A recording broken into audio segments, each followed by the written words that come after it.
guys, I am Shelo and welcome to my world! Hi guys! Welcome to my channel! Stay with me till the end of this video! Coffee tayo! Time check, 5:30 a.m. Maaga tayong gumising kasi may work tayo. Actually, hindi na maaga. Pag mga gantong oras na ako nag-prepare, malalate na ako niyan. Kasi nagte-trend lang ako. Nagme-metro lang ako eh. Patungo sa work. Ano to? Panglinis na naman. Hindi, pupunasan ko tong mesa. Kasi, alam ko sila Johnny at Yumi ay naglalaro dito sa gabi. Kaya, punasan natin ang lamesa. Yan. So, ano to? Glass wipes. Antibacterial. Pero, ginagamit ko siya everywhere. Kasi, napakaganda niyang linisin. Alam mo yung feeling na sorry.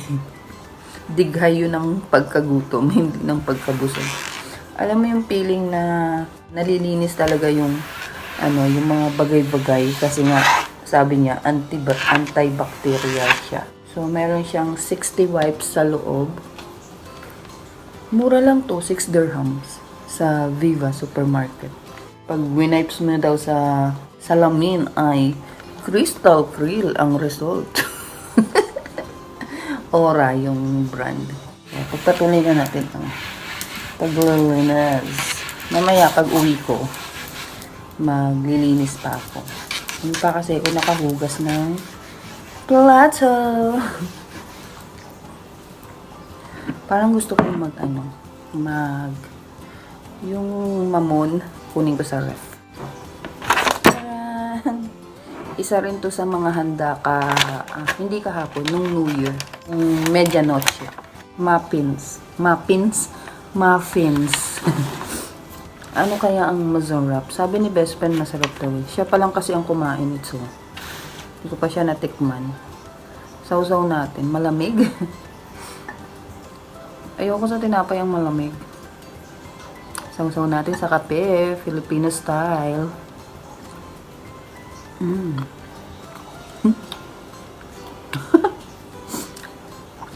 Kailangan talaga may kapag masarap. Si best friend gabi na umuwi kagabi. Mag-aalas 10.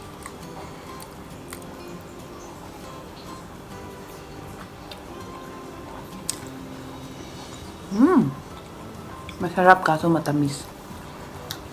Hindi ako fan ng mga matatamis. Kaya isa lang yung kakainin. Nag-gain na naman ako ng weight. Nasa 70 plus na naman yung timbang ko. Nag-start ako mag-work. Nag-lose weight ako. Naging 60. From 75, nag-78 pa nga ang ang timbang ko. Nung nag-start ako mag-work, nag-60. So, pumayat talaga ako. Kasi, habol ako ng mga jugets. Dahil yung mga bata kasi, parang na-exercise ka sa work. Pag naghahabulan sila, syempre, safety first doon sa school namin. Everywhere naman, di ba? So, tatakbo ka rin para para in case na may mangyari sa kanila, nandun ka near them. Mare-rescue mo sila kaagad. Pakita ko sa inyo yung expo collection namin na inayos ko kagabi. Hindi ko na napakita sa inyo kasi sobrang pagod ang aking katawang lupa kagabi. Kahapon. Hindi na nga ako naligo bago matulog. Lang ako. Nagpunas-punas lang ako ng katawan. So, tingnan natin yung ating expo collection na nilinis ko kahapon. So, ayan na siya. From taas hanggang baba. Yan. Yan sa first layer. Ano lang yan? Mga paper bag lang yan ng expo. Parang Hermes, no? Tapos ito, yung memorable yan kasi opening ceremony ng expo. Ayan, in-invite ako ni best friend na sumama sa kanya kaya binigyan din ako ng IDO September 25, 2021. Tapos dito sa pangalawang layer, andyan pala yung mga sunflower kasi itong side na to, puro sunflower ang ating tin. Yan. Kasi mahilig ako sa sunflower, kaso ang theme nga ng bahay ay pink. Kapag pinuno ko ng sunflower, baka magmukhang yellow naman yung theme ng bahay. Kaya itong side lang na ito ang nilalagyan ko ng sunflower. Yan. Fresh lang ang peg ng side ng bahay na ito. So, anyway, dito sa second layer, ayan, ito yung bago na yan eh. Bagong bigay na yan ng expo sa kanila. Tapos ito lang yung mga, what is this? Yung parang mga eco bag. So, tinupi-tupi ko lang para magmukha namang kaaya-aya. And andyan lang yung ating mga stuffed toy. And yung flag, yarn. And sunflower. Another stuffed toy ng expo, yarn. And collection ng mugs. Tatlo nga lang yan eh. Pero itong isa, Expo City na to, bago lang yan eh. Nakaraan lang ibinigay sa kanila. Kasi iba na ang pangalan ng Expo 2020 ngayon. Expo City na siya. And yung mga badge na yarn, yung mga magnets, collection din yarn. Ito, hindi yan sa Expo. Ano to eh, yung football sa, what is this? Sa Qatar ba yun? Hindi ko alam kung saan. Hindi ko alam kung saang bansa yun. Basta, ano yung football, ano yun? Basta sa football yun, bumili si best friend yan. Ayan, stuffed toy. Sila sabit yan eh. Hindi ko gusto na nakasabit siya. Inupo ko siya dyan. Tapos, ayan, may mga notebook collection din kami na expo. Yan. Yan. Tapos, nilagay ko na lang sa basket yung mga passport kasi sobrang dami. Yan. Tapos, yung mga badge pa. Yan. Yung mga bowler. And then, ito yung mga pin. Pwede nyo ilagay yan sa bag eh. Pero, parang tinayo ko na lang siya dyan. Ayoko ilagay sa bag. Tapos yung mga balls. Actually, ano to eh. Para sa pet. Yan. Laruan ng mga pet. Hindi ko binigay kila Johnny. Mag-iingay lang yung mga yun. Kasi parang may ano to, may bell sa loob. Magugulo lang sila. Takbo-takbo lang sila pag nilaro nila yan. Kaya, hindi ko na binigay. And, dito sa next layer, yan. Mga bag ng expo, mga pins, mga badge, again. Marami kaming badge kasi yung iba binigay sa kanya ng expo. Hindi na maipamigay, wala naman kami mabibigyan na.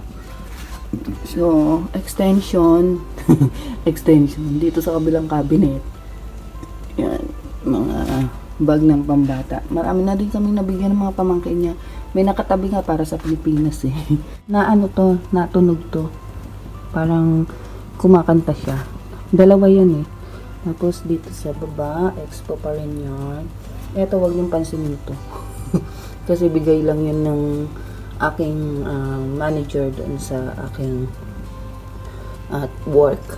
Yan. Another here is katulad nung isa, katulad nung green. Yan. Diba? Yun lang. Naipakita ko lang sa inyo kasi tuwang-tuwa ako na ayos ko na ulit siya matapos ang mahabang panahon na ginuluyan nila Cassie at Kali.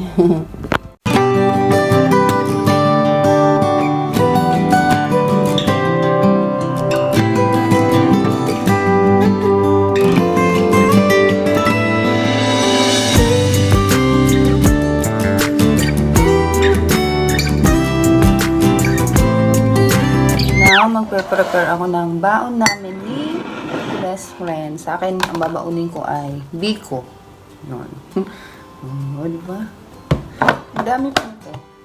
Magdadala ako para makatikim din yung mga kasamahan kong Pinay. Kasi pag in-offer ko to sa ibang lahi, baka hindi lang kainin, diba? Ang hirap kunin, dumikit. Madikit siya. Pure malagkit. Alam nyo ba, dati, nung bata pa ako, nagtitinda kami ng mama ko nito sa labas, merienda. Mahilig yun magtititinda ng kung ano-ano sa aming lugar. Sa labas lang naman, kumbaga, lalabas ka lang sa kalsada. Tapos maglalagay ka lang ng ng lamesa, tapos doon mo na ilalagay lahat yung mga paninda mo. O, di ba? Nakapagtinda ka na. So, ang ginagawa ko kapag wala si mama sa tindahan, kinukuha ko yung mga singit ng ng biko. Alam nyo, hindi biko ang tawag namin dyan ni mama, sinukmani. Sino ang nakakaalam sa inyo na ganun ang tawag dyan sa delicacies ng Pinas na yan? Sinukmani. Ewan ko kung anong salita yun, pero yun yung tawag namin, hindi biko. Tapos, ito. Nakalimutan ko yung tawag nito. Ano to Arabic bread. So, isa rin. Tag-isa kami ni best friend. Yan. Ito kay best friend. Kutsarain natin yung kanya. In-order niya to tanghali nung katapusan. Nung 31. December 31. Kasi nga, hindi na kami nagluto. Kasi nga, busy kami sa paglilinis at busy din para sa New Year. So, bumili na lang kami ng lunch sa labas. And ilang mga panghanda na hindi na kailangang lutuin. Kasi nga, ako ay busy to the max. Tapos, meron ditong bread. Sabi niya, babaunin din daw namin to. Ito naman, ito naman, inalmusal namin to kasama nung inalmusal namin sa Lulu. Nung namalengke kami ng mga fruits, hindi nakain. So, ibaon daw namin. Hatiin natin. Hati kami. So, bread lang ako ngayon kasi nga, nag-gain ako ng weight. May chicken pala to sa loob. Ayun. May palaman sa loob. So, tag-isa kami yarn. And, that's it. This is for best friend. And this is for me. Mas marami, diba? Siyempre, may biko ako eh. Pero, isi-share ko yan sa mga colleagues ko na Filipino. Takpan natin. Ayan. Takpan natin yung kay best friend. Kukunin ko lang yung lunch bag ko. Wait lang. So, ito yung lunch bag ko. Dito natin lagay pink. Meron din si best friend nito, kulay blue, pero hindi niya masyadong ginagamit. Kasi meron siyang backpack. So, doon niya na rin inilalagay yung kanyang baon. So, dadalhin ko rin tong buko pandan. I-share ko rin dun sa aking mga colleagues, sa aking mga friends sa work. Because sharing is caring. Sharing is fun. We can share all together. Ang saya-saya lang kantahin yung mga nursery rhymes. Dati wala akong alam sa mga nursery rhymes eh. Nung nag-work na ako sa school. Kasi nursery yung yung school namin. So, nasa ulo ko na halos lahat ng mga nursery rhymes. So, baunin natin ito. Plastic ko kasi baka mag-leak. Kahit sabihin mong secured siya sa loob, pinaplastic ko pa rin kapag alam kong masabaw ang food. So, anyway, maliligo muna ako at medyo late na para hindi tayo nananakbo sa metro kasi may mga oras yung bus. Hindi katulad sa atin sa Pinas, everywhere pwede mong parahin yung mga bus, diba? Yung mga jeep. Pwedeng ganun. Dito hindi. Meron talaga silang mga stop, bus stop, terminal, mga ganun. So, doon ka mag-aantay, hindi sa kalsada. At saka, may timing sila. Pag mga ilang segundo lang malate ka sa bus, hindi ka na nila papasakayin. Kahit parahin mo yan, hindi ka nila papasakayin. Yung ibang driver, mabait kaso, pag ginawa nila yon, magkakaroon sila ng fine. So, maliligo muna ako. Bulol. So, maliligo muna ako and dyan lang muna kayo. Need petrol? We'll go petrol now. No, I will drop you first. We'll go petrol. So, pasok na tayo guys. Makulimlim na umaga. Correct? It's, what is this? Cloudy, yeah? Cloudy. Look. So far, I think it will rain. Baka umulan mamaya, may payong naman tayo. Dadaling ko yung, I will bring that one. I feel cold. It's cold already. Malamig ngayon. Noong December, hindi gaanong malamig, pero ngayon malamig. Ayun. So, hatid ako ni best friend sa metro, from metro I will fill Ah. petrol fully. hanggang Business Bay Station.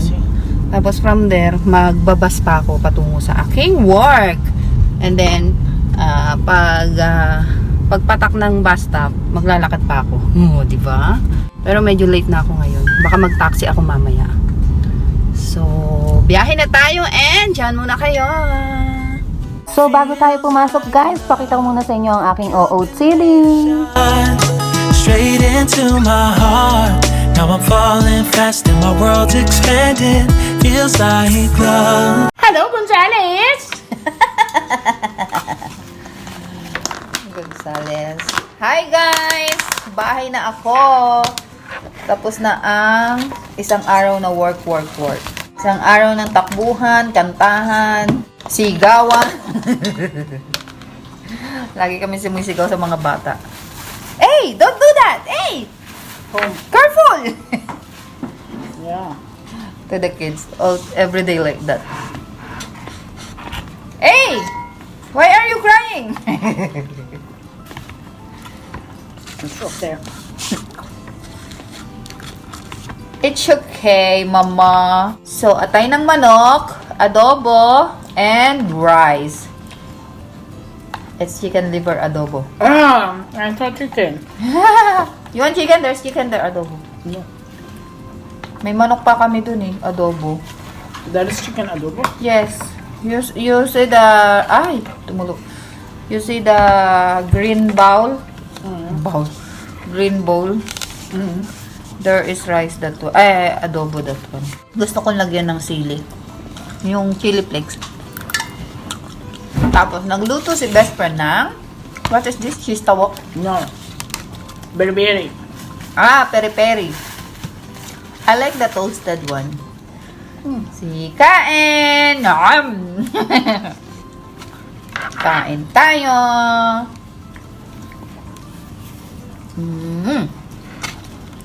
Really? I thought you don't like it dry too much like that. It's tasty. Yummy. Masarap pala. The other one I don't like. I don't like the taste. What is that? Yesterday? Ah, last day? One it was chicken tikka. Ah, chicken tikka. I don't like that. What is this? What's flavor? Beriberi. Ah, peri-peri. Paulit-ulit. Peri-peri nga pala yung sabi niya. Tomorrow we eat in Lulu. Lulu? At night? Eh? Then we make What will eat there? biryani. Sa Lulu daw kami mag-dinner bukas. Because we don't have anything to cook tomorrow now.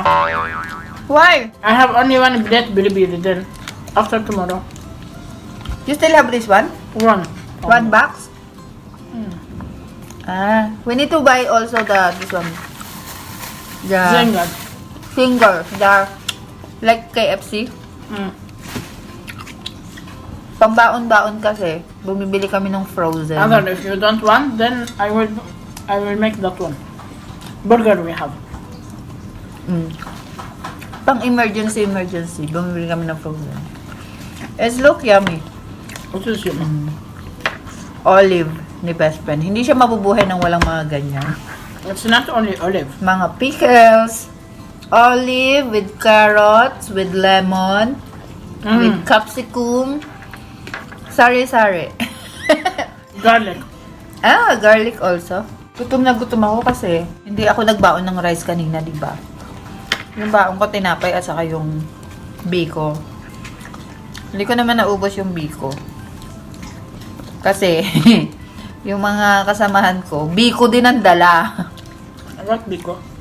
The rice, sweets that I bring, I said I will share to my colleagues, Filipino colleagues. But we have same. Tapos yung buko pandan, kinain naman nila. Then What? each one eats his own rice. Ang lamig sa pag-uwi. I feel cold once we're walking. Kasi pag uwi, mula sa school, yung isa kong kasamahan, nilalakad lang namin yung papuntang Business Bay. Kasi, mas malapit lang kaysa magbabas pa. At saka matagal hintayin yung bus.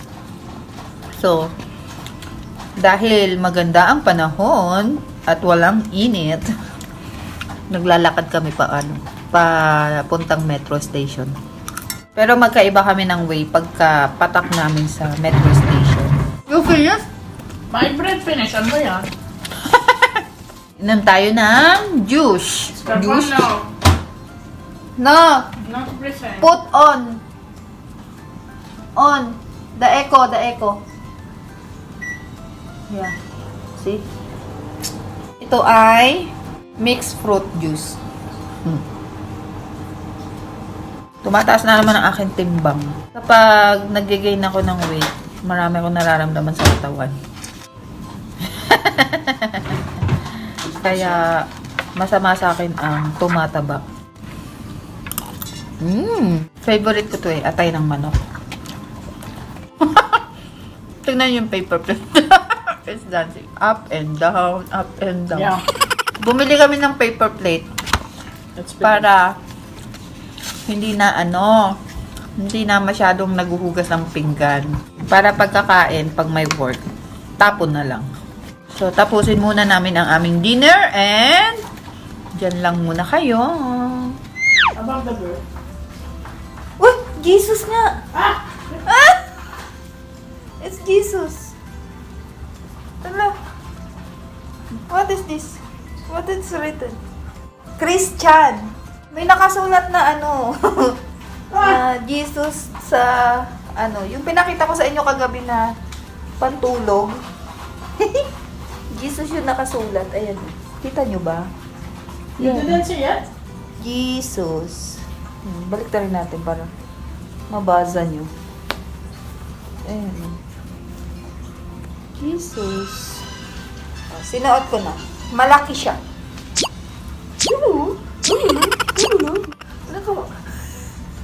It's big. It's nice and it's very comfy. Really? Yes. Comfy or comfort? Comfy. Very Comfortable. comfy. Okay, you can say the full word. Right, I like shortcut. Ano pinagagawa ko? Model ako dyan. More. You can say more. More. So, tapos na kaming mag-dinner. At magna-Netflix and chill muna tayo bago tayo matsulog.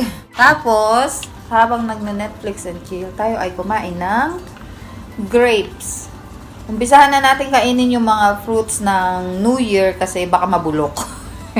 Walang ibang kakain kasi dalawa lang kami ni best friend. So, kakainin namin sa gabi at babaunin namin sa work.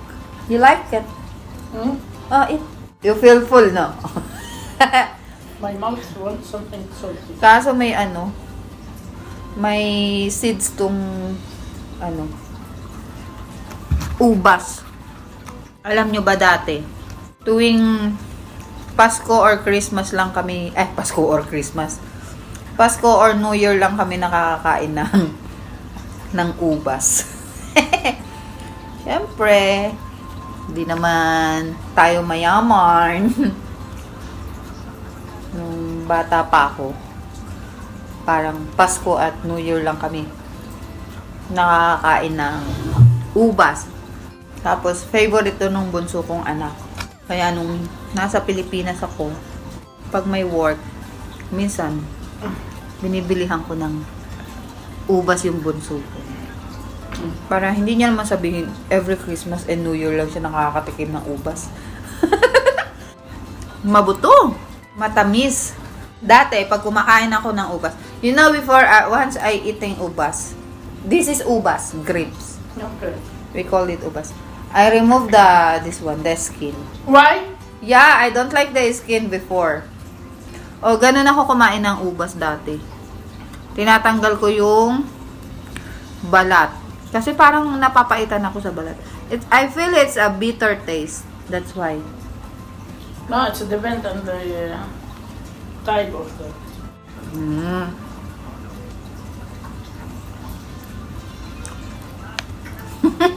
Daming buto. Sagabal lang kainin kapag may babuto.